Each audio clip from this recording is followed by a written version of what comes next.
Salam, selamat pagi Bapak dosen, selamat pagi teman-teman. Perkenalkan nama saya Marta Dirlianti Atunis, NIM 102/2020-0017, kelas A semester 3, Prodi Pendidikan Kristen Anak Usia Dini. Nah, di sini saya akan menyelesaikan tugas ujian akhir semester mata kuliah Psikologi Perkembangan 2. Di sini ada 4 materi yang dapat saya sampaikan pada saat kesempatan ini, yaitu yang pertama, teori perkembangan moral oleh Sigmund Freud. Nah, di sini menurut teori psikoanalisa klasik Sigmund Freud, semua orang mengalami konflik Oedipus.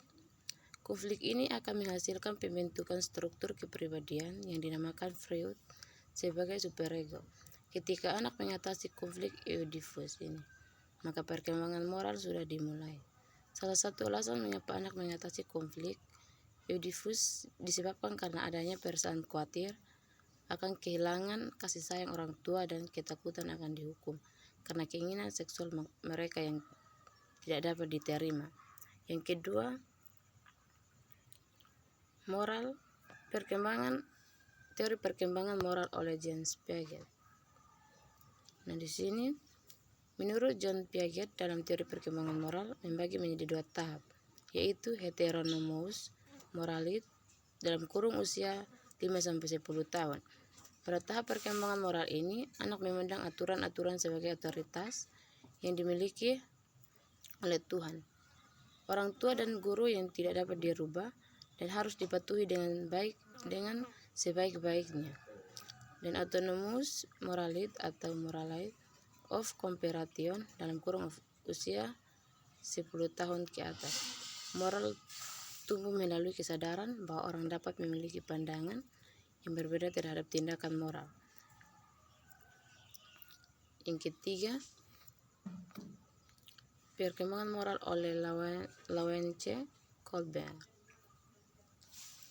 Nah, tahap perkembangan moral adalah ukuran dari tinggi rendahnya moral seseorang berdasarkan perkembangan penalaran moralnya, seperti yang diungkapkan oleh Lawrence Kohlberg.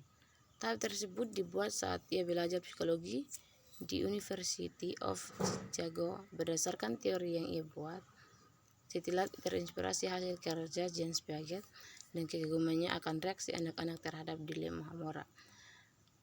Yang pertama, ia menulis disertai doktornya pada tahun 1958. Yang kedua, yang menjadi awal dari apa yang sekarang disebut tahap-tahapan perkembangan moral dari Kohlberg.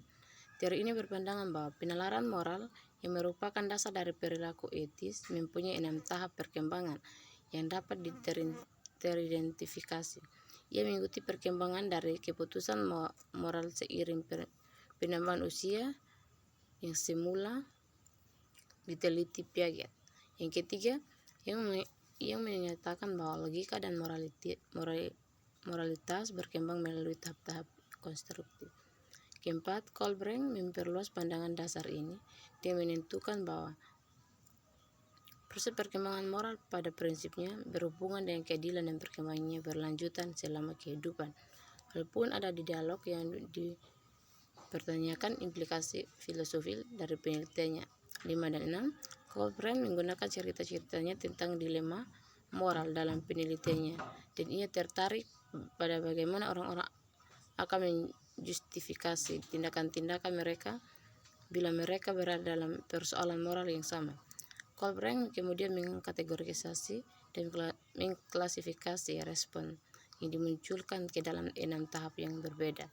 Ke-6 tahap tersebut dibagi dalam 3 tingkat, yaitu prakonfesional, konfesional, dan pasca konfesional. Nah, soal yang keempat yaitu implikasi perkembangan moral dalam dunia pendidikan. Di sini implikasi perkembangan moral terhadap pendidikan. Untuk mengembangkan moral dan spiritual, pendidikan sekolah formal yang dituntut untuk membantu peserta didik dalam mengembangkan moral dan spiritual mereka, sehingga mereka dapat menjadi manusia yang moralitas dan religius. Selanjutnya, pendidikan tidak boleh menghasilkan manusia bermental benalu dalam masyarakat. yakni lulusan pendidikan formal yang hanya menggantungkan hidup pada pekerjaan formal semata. Pendidikan selayaknya menanamkan kemandirian, kerja keras, dan kreativitas yang dapat membekali manusianya agar bisa survive dan berguna dalam masyarakat. Dalam kurung ilmu Barok 2008.30 kurung. Mungkin ini sedikit dari materi yang dapat saya sampaikan. Kiranya Tuhan Yesus memberkati kita semua. Shalom dan terima kasih.